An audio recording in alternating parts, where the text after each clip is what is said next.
Just want to thank the team and Stuart Knox and Dee Dee Myers and others for all their hard work. This is a great organization, the Economic Summit that's held once a year all throughout the state of California.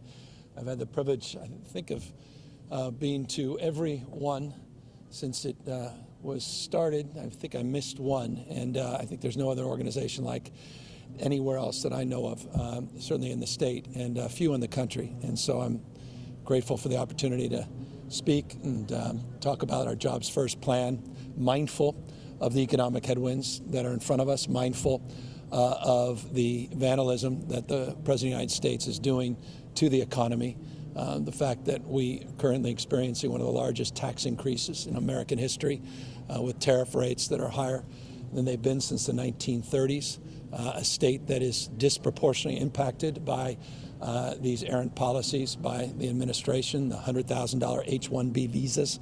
No other state more impacted than the state of California. The impacts in terms of the sand in the gear that the president is putting in our university system, the assaults on National Institute of Health, National Science Foundation, and other grants. This is code red from an economic perspective. I know the markets are holding up, and perhaps the only scorecard that the president cares about is the bond markets. But I can assure you there's a lot of anxiety out there all across, not just this state, but across this country about the president's economic policies. And that's why today was important to reinforce our own path, our own strategies, to also reinvigorate our economic engines. And I'll just briefly on that, before I open up to questions, remind you that we have no peers in AI. We dominate in this space. We dominate in fusion. We dominate in quantum.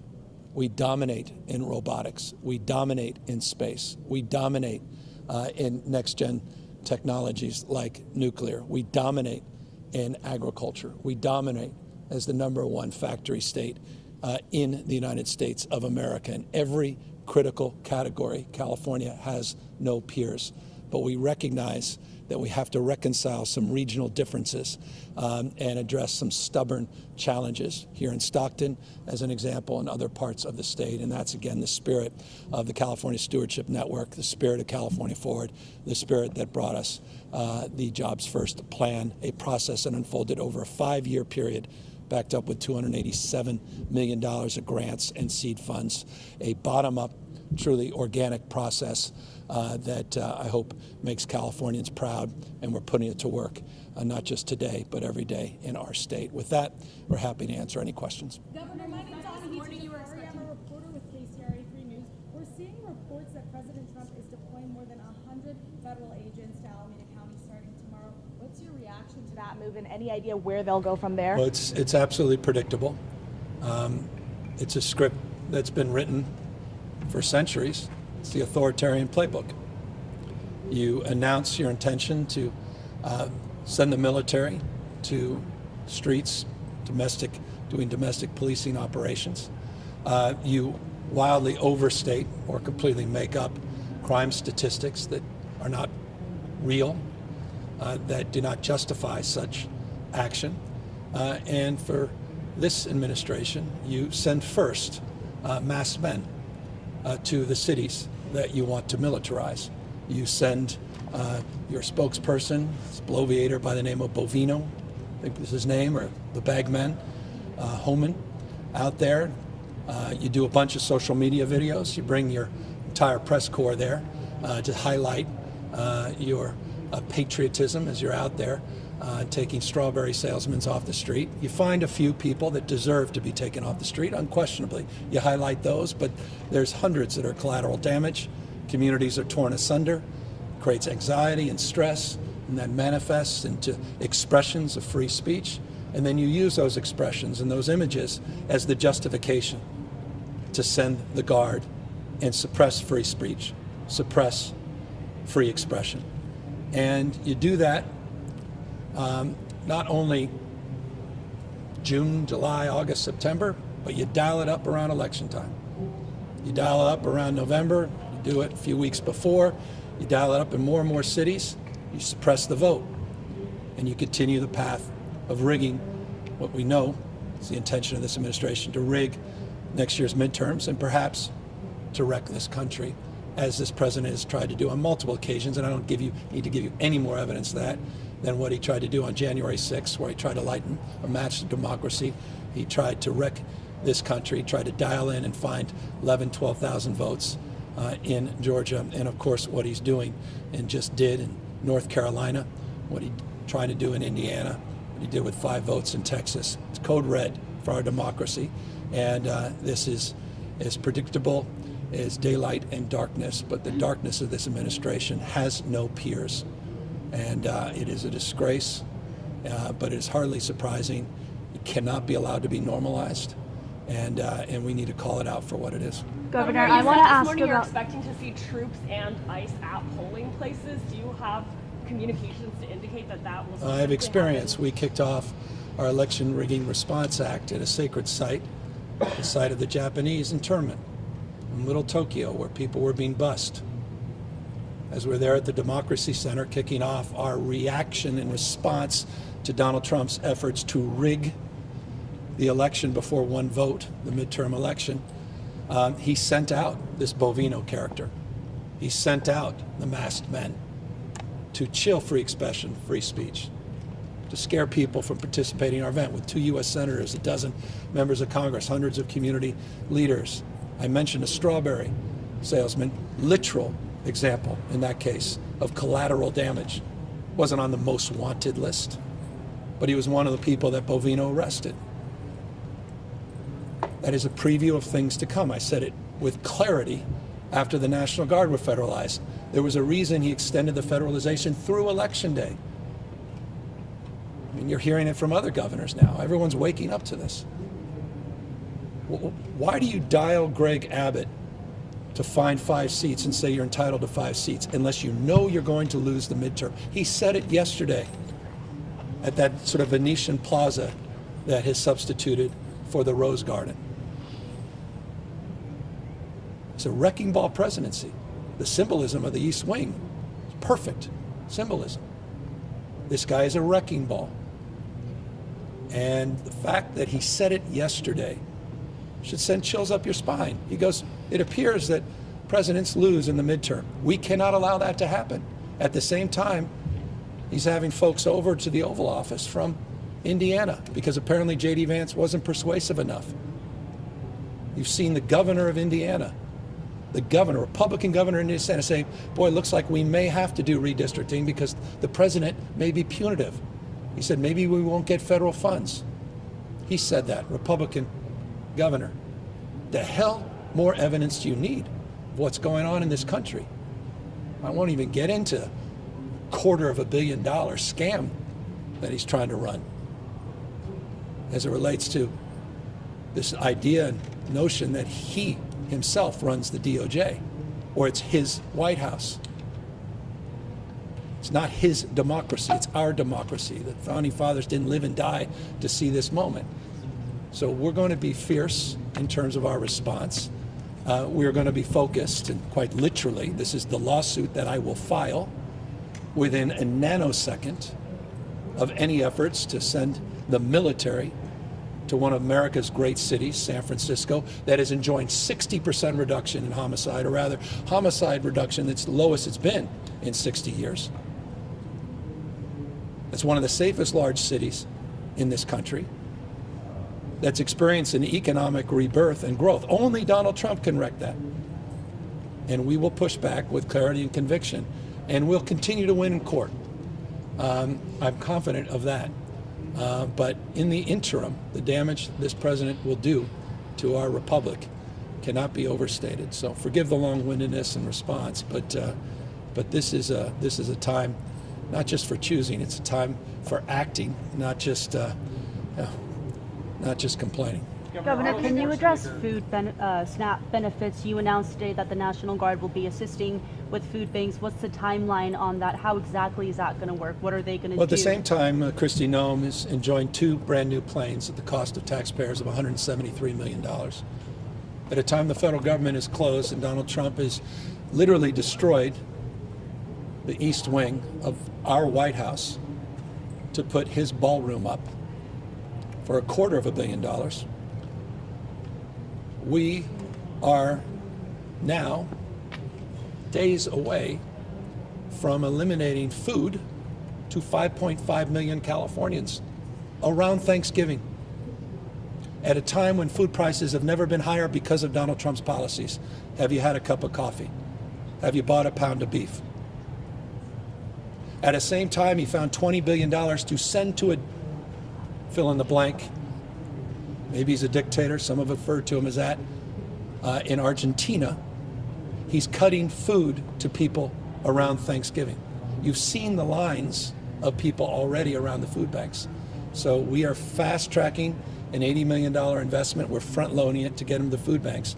And we're using the framework that we established during COVID to build out our capacity to deliver quickly food to those in need around Thanksgiving by using Cal Volunteers and the National Guard, which is exactly what we did to distribute 800 million meals during COVID.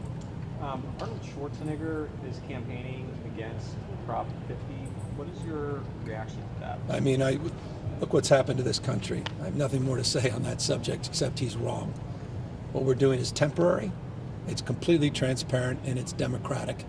There's never been maps that have ever been put in front of the voters. This will be the first state in history. To say we are eliminating the redistricting commission is a lie. We're not. The commission remains, and we're doing this in response to an unprecedented assault on our republic by doing mid-decade redistricting at the behest of the President of the United States. Please, I would say to this gentleman and others that believe that this is an errant path, listen to what those North Carolina representatives said today. They're not even hiding the pretense. Our dear leader told us to do this. Our founding fathers did not live and die to see this moment. It is not the rule of dawn, it's the rule of law. And I hope it's dawning on everyone how precious this moment is. This guy is trying to dial up for $230 million of your money to pad his pockets after using your money, to the extent you ever supported him, his campaign money, to pay for his legal defense, and now take the money personally because somehow he's entitled to it, just like he thinks he's entitled to seats in Congress, like he's entitled to wreck the White House, the People's House, to put in a vulgar display of weakness with gilded tones to deal with his own insecurities and inadequacies. He is, as I said over and over ago, nothing more than weakness masquerading as strength. And so the question is, can the people exercise their power to restore checks and balances by supporting 50? Can the people restore a sense of pride and principles in these enduring principles that our founding fathers set forth 249 years ago? Can we stand up for people being bullied? Can we stand up for people that are being intimidated and attacked, like American cities, like our diverse communities? Can we stand up to a Supreme Court that says on a shadow docket it's okay to racially profile in the United States of America? That means all of us, because of where you congregate, not just the color of your skin or the language you speak. That's Donald Trump's America right now. This is a revolution that's going on in real time in our country. We need to wake up about it. I know it's shock and awe. It could be overwhelming, and every single day there's a new shiny object. But Prop 50 is foundational if we're going to save this republic. So I would say to those that are opposed to it, wake up to these new realities. Spare me the moral high ground at this particular moment in American history. Governor, you have a CBS News has a new contingency poll plan out for today. the It shows 62% of likely voters would vote yes on Prop 50. Just get your response to that. And while I have an opportunity, I haven't heard you talk since the Katie Porter videos came out. No. Any advice to her on that? No, I got no advice. I need advice. We all do. A little humility when you're in this business. We all have those moments. So I know people, it's political and people are, jumping to cast whatever criticism or aspersion. She acknowledged that. And so, look, a little more humility and grace, because I think all of us have been on the other side of you and your camera at those moments where we weren't our best self. So no advice in that respect, but I think grace. As it relates to the issue of polls don't vote, people vote. And this is a special election. I'm not naive. It's about turnout, period, full stop. So we're running the 110-yard dash. I had the privilege of being with President Obama on a call today with volunteers. 1.1 million people. 1.1 million people have contributed to this campaign from all 50 states. People understand this is not just about California. This is about our republic. It's about our democracy. And it's about giving us a fighting chance next November. They're not screwing around. He is going to try to rig this election. He doesn't believe in fair and free elections, period, full stop. It's not complicated. Everybody knows it. And I think the most ridiculous and absurd part is these Chamberlains in Congress, these supine failures that appear every day to believe they're still leaders, that are nowhere to be found. What a shame. I mean, I go into Ronald Reagan's old office every single day, Governor Reagan. He's rolling over in his grave, his Republican Party. Where is Speaker Johnson? Where's the outrage by what the hell's going on in this country? This is not the United States of America. And I just think, for me, in many ways, their obedience to these authoritarian tendencies may be the most disgraceful of all aspects of this moment. It's one thing, Donald Trump's a broken man. He's trying to break this country. Everybody knows that. But to see people in positions of power and influence do absolutely nothing when they must know better, and I believe they do nothing, boy, they're going to have a lot to reconcile at the pearly gates. What will you do if Prop 50 doesn't pass? Where its failure is not an option, we're going to win.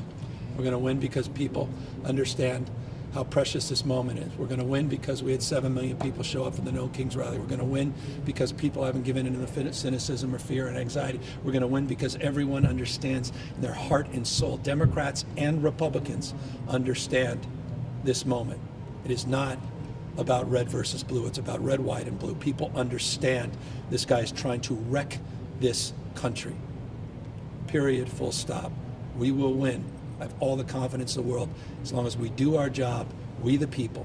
And that's why you're going to see me doing a lot more work in the next 2 weeks to remind everybody what's at stake and put a stake in the ground on November 4th and send a very powerful message that I hope will ripple all across the United States of America, that we're going to come back, and we're on the comeback tour in this country, and we're going to win in 2026, and the presidency of Donald Trump will de facto end on the election day in November 2026. Governor, you recently deployed members of the California National Guard to support food banks. Is that deployment in any way connected to the federal government or to concerns about the possibility of Trump attempting to federalize the Guard? Well, one of the things that I'm most proud of, and I think you all know this because I've said it on multiple occasions, we have 26 National Guard already working in San Francisco. I established that framework. Many of you reported a few years ago, before Donald Trump was president. We worked in collaboration with the district attorney. We have a JAG officer at the DA's office. We worked in collaboration with the mayor and county, and we established a framework on a joint task force. We worked with the California Highway Patrol. We worked with the DEA and FBI. We worked with our federal partnership together. We still have 26 National Guard working on those operations. Again, you know that because we've established that for many, many months. There's a way of going about doing things. And I say that to make this point because it goes to your question. The National Guard have been Swiss Army knives. They're the folks on the rattlesnake teams. They're doing vegetation and forest management. They're trying to keep this state safe. These same National Guard men and women, these remarkable people, by the way, teachers, nurses, doctors, EMT, folks that work here, they're members of the National Guard. They're our neighbors. They were out there taking care of their neighbors in LA. Thousands of them that I deployed as Commander-in-Chief of the National Guard in the state of California in partnership with LA City and LA County to help with fire recovery You recall in LA, the biggest problem we had were that all of the water and food that they were receiving, and how many people wanted to do selfies because they were so proud that the National Guard was out there. I had them down at the border. Hundreds of them have been at the border for years and years, well before Donald Trump came into office. That's how we use our National Guard, and they also were part of our food bank operation during COVID. And they were exceptional because they're logistics experts. That's what they do. And they worked with Cal Volunteers, and we have that established partnership. And I'm very worried about 5 million people in a matter of days losing food stamp, losing their SNAP benefits, and entering in a grocery store with Donald Trump's tariffs and inflation, and trying to reconcile that price of beef at a time when literally everything that should be up is down and everything that's down is up. And so we're going to make sure we protect their food insecurity, address their food insecurity, and make sure they're protected and feel safe in that process. And that's what I think we should use the National Guard for. Not this folly, not this nonsense, not this the vanity project to show strengths, not for a video, which is exactly what this Hexic guy and J.D. Vance were trying to do when they were shooting military rounds over a freeway, over civilians, and the first round exploded on one of their support vehicles. It happened to be a California Highway Patrol vehicle, all for a video. Respect and revere. I was down there with the military on Friday, day before, meeting with their commanders, meeting with the Navy, meeting with the Marines in terms of doing what they did in an appropriate and responsible way. But they were abused for political purposes by this administration. You saw the speech from the vice president. This is without precedent. Vice presidents, presidents don't talk like that in front of our Marines. They don't. That's not normal. That cannot be allowed to be normalized. That's not the United States of America. Blowing up boats in the middle of the sea, ready, fire, aim. That's not the United States of America. Wake up, everybody. So, forgive me. This is not surprising. Playbook. Announce the National Guard. Say everybody wants them. Crime's running out of control. All the stats and facts contradict that. You send out ICE and masked men. You get your spokesperson out there that knows how to gin everything up. People get upset. And then you say, see, people are upset. Now, like an arsonist, well, now I got to put out the fire. And then I get to claim credit that I'm providing safety and security across this country. And the great thing is you'll have Laura Ingraham on Fox News say, well done, sir. Why is Laura going to even be more supine? Well, because she's in business with Don Jr., with a guy who's in business with David Sachs on a new SPAC business, Chamath, who's a partner with David Sachs. David Sachs, who runs all the AI. Laura Ingraham now has a SPAC business. Imagine what your boss would say if you started to do business with me. That's allowed. And she gets to be their spokesperson on the Pravda network, Fox, primetime. This great grift, unprecedented in modern history. Billions and billions of dollars, the great grift. State capitalism, not just crony capitalism. Ask Intel, ask MP Materials, ask folks at US Steel, ask the folks at AMD, ask the folks at NVIDIA.